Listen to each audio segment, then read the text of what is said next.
새벽 6시. 조용한 방 안. 커튼 사이로 희미한 빛이 스며듭니다. 화면 오래된 서랍장을 비추는 햇살. 방 한구석에 놓인 낡은 서랍장. 먼지가 두껍게 쌓여 있습니다. 손때 하나 없이. 오랫동안 아무도 열지 않았다는 걸 알 수 있습니다. 서랍장을 천천히 열었습니다. 제 손이 떨립니다. 왜일까요? 단순히 서랍을 여는 것뿐인데 끼익하고 서랍장 서랍이 열리는 소리가 납니다. 천천히, 아주 천천히 서랍을 엽니다. 먼지가 확 퍼집니다. 햇빛에 반짝이는 먼지 입자들. 서랍 안 어둠 속에서 무언가 반짝이는 것. 서랍 깊숙한 곳. 그림자 속에서 무언가 은은하게 빛을 반사합니다. 금속성의 반짝임. 그리고 째깍째깍. 아니, 이건 착각입니다. 시계는 소리를 내지 않습니다. 5년째 멈춰 있으니까요. 하지만 제 귓가엔 아직도 들립니다. 째깍째깍. 그 시계가 살아있던 시절의 소리가. 오후 2시 47분. 아버지가 돌아가신 바로 그 시간에서 멈춰 있습니다. 당신은 시계 소리를 얼마나 자주 들으시나요? 요즘은 스마트폰으로 시간을 봅니다. 조용합니다. 아무 소리도 나지 않죠? 그저 화면에 숫자만 있습니다. 8시 15분, 12시 30분, 19시 47분. 차갑고 무미건조한 숫자들. 하지만 예전에는 달랐습니다. 시계에서 소리가 났습니다. 째깍째깍. 마치 살아있는 것처럼. 작은 심장이 뛰는 것처럼. 괴종시계, 벽시계, 손목시계. 그 소리는 우리에게 말했습니다. 시간이 흐르고 있다. 삶이 계속되고 있다. 아직 늦지 않았다. 다시 먼지 쌓인 서랍 속 시계로. 하지만 이 시계는 침묵하고 있습니다. 5년째 아버지와 함께 멈춰버렸습니다. 오늘 제가 들려드릴 이야기는 멈춰버린 시계에 관한 것입니다. 아니, 정확히는 멈춰버린 제 시간에 관한 이야기입니다. 그리고 그 시간이 다시 흐르기까지 제가 얼마나 오랜 시간을 헤맸는지에 대한 이야기입니다. 이 시계를 보십시오.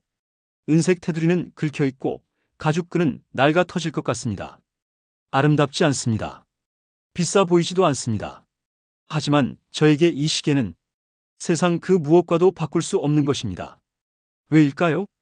그 이유를 알기까지 저는 5년이라는 시간을 허비해야 했습니다. 3월의 어느 토요일 오후였습니다. 이사를 앞두고 오래된 서랍을 정리하고 있었습니다. 먼지가 풀풀 날렸습니다. 아후, 이걸 언제 다 정리하지? 투덜거리며 낡은 서랍을 하나하나 열었습니다. 오래된 편지들, 사진들, 영수증들. 버려야 할 것들이 대부분이었습니다. 그런데 제일 아래 서랍. 손을 넣는 순간 뭔가 단단한 것이 손끝에 닿았습니다. 심장이 콩닥콩닥 뛰기 시작했습니다. 천천히 꺼냈습니다. 작은 상자. 먼지가 두껍게 쌓여 있었습니다. 이상했습니다. 이런 상자가 여기 있었나? 상자를 털자 먼지가 확 퍼졌습니다. 기침이 났습니다. 뚜껑을 열었습니다.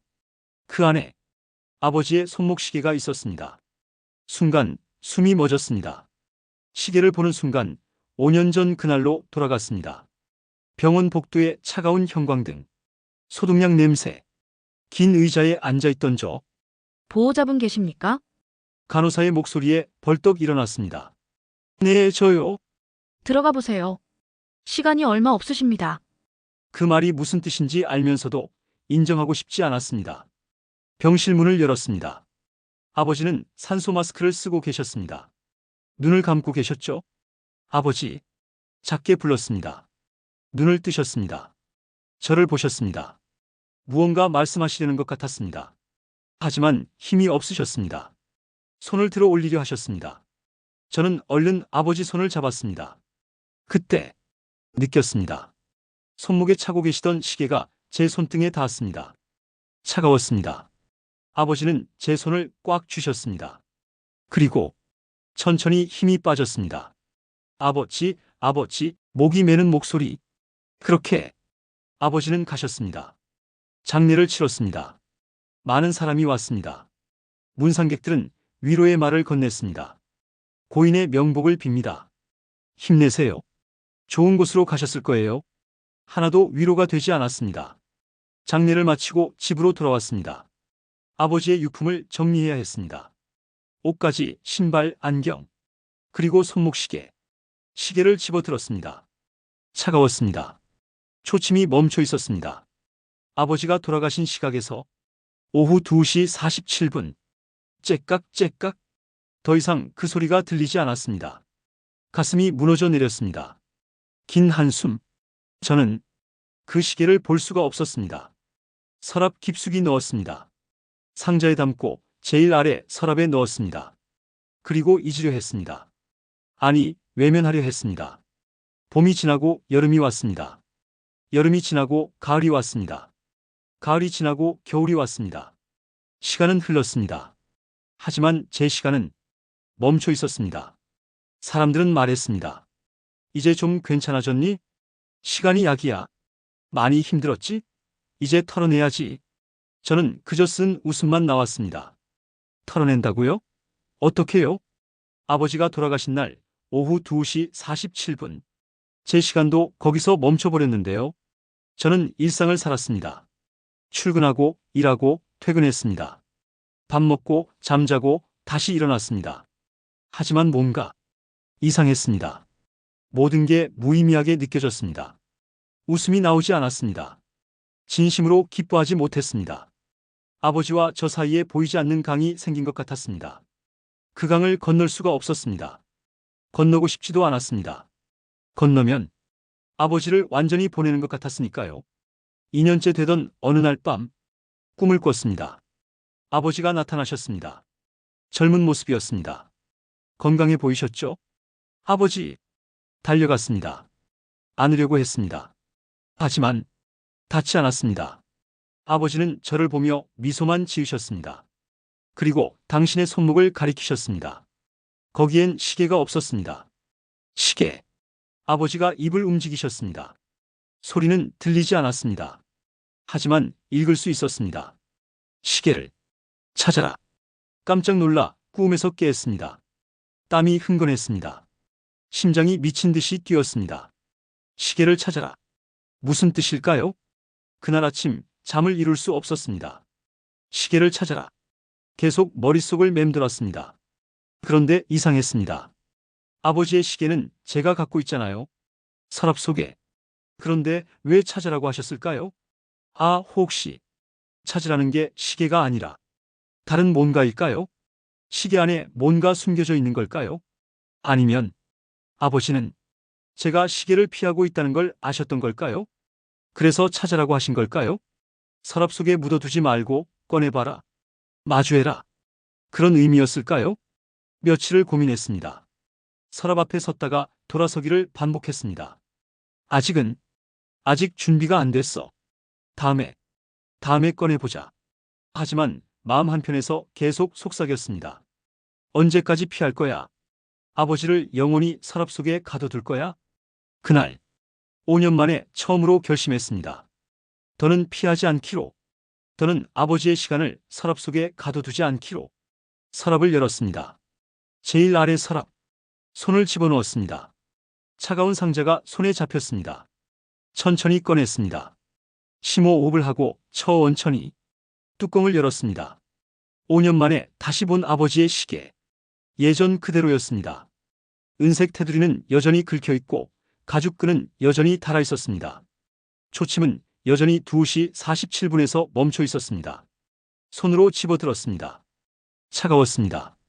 이상했습니다. 5년 전에는 이 시계를 볼 수가 없었습니다. 너무 아팠으니까요. 하지만 지금은 슬프긴 했지만 견딜만 했습니다. 아니, 슬픔만이 아니었습니다. 뭔가 따뜻한 것도 느껴졌습니다. 아버지가 차고 다니셨던 것, 아버지의 시간을 함께 했던 것. 그 생각을 하자 눈물이 났습니다. 하지만 예전처럼 무너지지는 않았습니다. 시계를 가슴에 안았습니다. 아버지, 보고 싶어요. 처음으로 소홀직하게 말할 수 있었습니다. 다음 날 저는 결심했습니다. 이 시계를 고치기로. 더는 멈춰있게 둘 수 없었습니다. 동네에서 가장 오래된 시계방을 찾아갔습니다. 좁은 골목 안쪽 낡은 간판. 영진시계. 문을 열자 딸랑딸랑 종소리가 났습니다. 작은 시계방 내부 인테리어는 온갖 시계들로 꽉 차 있었습니다. 벽시계, 손목시계, 괴종시계. 째깍째깍 소리가 사방에서 들렸습니다. 어서 오세요. 백발의 할아버지가 돋보기를 쓰고 계셨습니다. 저 시계를 고치고 싶은데요. 아버지의 시계를 꺼냈습니다. 할아버지는 시계를 받아들고 한참 들여다보셨습니다. 긴 침묵이 흘렀습니다. 오래됐네요. 네, 제 아버지 시계였어요. 아, 할아버지는 고개를 끄덕이셨습니다. 더는 묻지 않으셨습니다. 고칠 수 있을까요? 해볼게요. 시간이 좀 걸릴 겁니다. 일주일이 지났습니다. 연락이 없었습니다. 2주가 지났습니다. 여전히 소식이 없었습니다. 불안해지기 시작했습니다. 혹시 고칠 수 없는 건가? 너무 오래돼서 부품이 없는 건가? 시계를 잃어버린 건 아닐까? 3주째 되던 날 참을 수 없어서 시계방을 찾아갔습니다. 문을 열자 할아버지가 작업대 앞에 앉아 계셨습니다. 제 시계를 들고 계셨습니다. 아, 왔어요. 네. 혹시 시계? 거의 다 됐어요. 조금만 기다려요. 할아버지는 아주 작은 도구로 시계 안을 만지고 계셨습니다. 저는 옆에서 지켜봤습니다. 할아버지의 손길은 신중했습니다. 마치 생명을 다루듯이 아주 조심스럽게 부품 하나하나를 닫고 기름을 치고 맞춰 넣으셨습니다. 그 모습을 보며 깨달았습니다. 이분은 단순히 시계를 고치는 게 아니었습니다. 시간을 고치고 계셨습니다. 누군가의 소중한 시간을. 자, 됐어요. 할아버지가 시계를 제 손에 올려주셨습니다. 시계를 받아들었습니다. 그 순간 째깍째깍 숨이 멎었습니다. 초침이 움직이고 있었습니다. 째깍, 째깍, 째깍 규칙적으로 힘차게 마치 살아있는 것처럼 움직여요. 그럼요. 좋은 시계예요. 옛날 시계라 튼튼해요. 할아버지는 웃으셨습니다. 하지만 저는 울고 있었습니다. 감사합니다. 정말 감사합니다. 고개를 숙였습니다. 눈물이 뚝뚝 떨어졌습니다. 시계방을 나왔습니다. 해가 지고 있었습니다. 하늘이 붉게 물들었습니다. 시계를 귀에 가까이 대봤습니다. 째깍, 째깍, 째깍. 그 소리, 떨리는 목소리. 이건 그냥 시계 소리가 아니었습니다. 아버지의 심장 소리였습니다. 제 곁을 지켜주던 따뜻한 시간이었습니다. 노을 지는 하늘, 시계를 든 손. 그제야 깨달았습니다. 아버지는 떠나지 않으셨다는 것을. 아니, 물리적으로는 떠나셨지만 완전히 사라지신 건 아니라는 것을. 이 시계 안에 아버지의 시간이 남아있다는 것을. 그 시간이 제 시간과 함께 흐를 수 있다는 것을. 5년 동안 저는 시간을 멈춰놓고 있었습니다. 아버지를 보내지 않으려고. 하지만 그건 아버지를 붙잡는 게 아니라 가두는 거였습니다. 서랍 속에, 어둠 속에, 멈춘 시간 속에. 집에 돌아와 시계를 손목에 찼습니다. 가죽끈이 낡아서 조금 헐거웠습니다. 아버지 손목보다 제 손목이 더 가늘었으니까요. 하지만 괜찮았습니다. 오히려 좋았습니다. 조금 헐거운 게 더 아버지 같았으니까요. 째깍, 째깍. 손목 위에서 시계가 움직였습니다. 신기했습니다. 5년 동안 멈춰있던 시간이 다시 흐르기 시작했습니다. 아버지의 시간이 제 시간과 함께. 창밖을 바라보았습니다. 문득 생각했습니다. 아버지도 이 시계를 보시며 시간을 확인하셨겠지? 아침에 일어나서 출근하실 때, 일하실 때, 퇴근하실 때, 제가 태어났을 때도 자라날 때도 이 시계를 보셨겠지? 그렇게 생각하자 아버지가 곁에 계신 것 같았습니다. 그날 밤 오래된 사진첩을 꺼냈습니다. 아버지 사진을 찾았습니다. 젊은 시절 아버지, 20대 아버지, 그때도 이 시계를 차고 계셨습니다. 처음 알았습니다. 이 시계를 이렇게 오래 차셨다는 걸. 더 옛날 사진을 찾아봤습니다. 아버지 결혼 사진. 거기에도 이 시계가 있었습니다. 제가 태어났을 때 사진. 아버지가 저를 안고 계신 사진. 손목에 이 시계가 보였습니다. 이 시계는 아버지의 모든 순간과 함께했던 거였습니다. 행복한 순간도, 힘든 순간도, 평범한 일상도 모두 이 시계와 함께. 그리고 이제 제 순간과도 함께할 것입니다. 문득 꿈속 아버지 말씀이 떠올랐습니다. 시계를 찾아라. 이제 알 것 같습니다. 아버지는 제가 시계를 찾기를 바라신 게 아니었습니다. 시계를 통해 제 시간을 되찾기를 바라셨던 겁니다. 멈춰버린 저의 시간을 다시 흐르게 하라고. 다음날 아침 알람 소리에 눈을 떴습니다. 습관적으로 손목을 봤습니다. 시계가 있었습니다. 째깍거리고 있었습니다. 이상했습니다. 5년 만에 처음으로 아침이 괜찮았습니다. 일어나는 게 그렇게 힘들지 않았습니다. 아침 시간 출근을 하기 위해 바쁘게 움직여야 했습니다. 씻고 옷을 입고 아침을 먹었습니다. 시계를 볼 때마다 아버지가 떠올랐습니다. 하지만 예전처럼 가슴이 무너지지 않았습니다. 오히려 힘이 났습니다. 아버지도 이렇게 아침을 시작하셨겠지? 오늘도 힘내서 살아야지. 출근길에 시계를 봤습니다. 오전 8시 15분.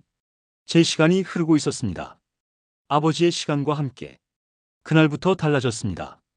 힘들 때 시계를 봤습니다. 째깍째깍 소리에 위로받았습니다. 외로울 때 시계를 봤습니다. 아버지가 곁에 계신 것 같았습니다. 기쁠 때도 시계를 봤습니다. 아버지께 자랑하고 싶었으니까요. 사람들은 물었습니다. 요즘 뭔가 달라 보여요. 좋은 일 있어요? 아, 이거요? 시계를 보여줬습니다. 아버지 시계예요? 고쳐서 차고 있어요. 아, 멋진 시계네요. 멋있진 않습니다. 낡았고 긁혔고 허름합니다. 하지만 제게는 세상에서 가장 아름다운 시계입니다. 지금 이 순간도 시계는 째깍거립니다. 제 손목 위에서 조금 헐겁지만 괜찮습니다. 오히려 좋습니다. 아버지를 떠올리게 해주니까요. 상실의 아픔은 사라지지 않았습니다. 여전히 아버지가 그립습니다. 여전히 만나고 싶습니다. 하지만 이제는 괜찮습니다. 왜냐하면 알았으니까요. 아버지는 떠나신 게 아니라 다른 방식으로 제 곁에 계신다는 것을. 이 시계를 통해, 이 째깍거리는 소리를 통해 매 순간 제 손목 위에서 함께 시간을 보내고 계신다는 것을. 가끔 하늘을 봅니다. 아버지, 저 잘 지내고 있어요. 아버지 시계 덕분에 다시 살아갈 힘을 얻었어요. 감사해요. 사랑해요. 째깍째깍. 시계가 답하는 것 같습니다. 나도 사랑한다. 내 아들. 오늘의 이야기가 마음에 닿았다면 구독과 좋아요로 함께 해주세요. 오늘 인생 후반전 TV는 당신의 마음에 위로를 전합니다.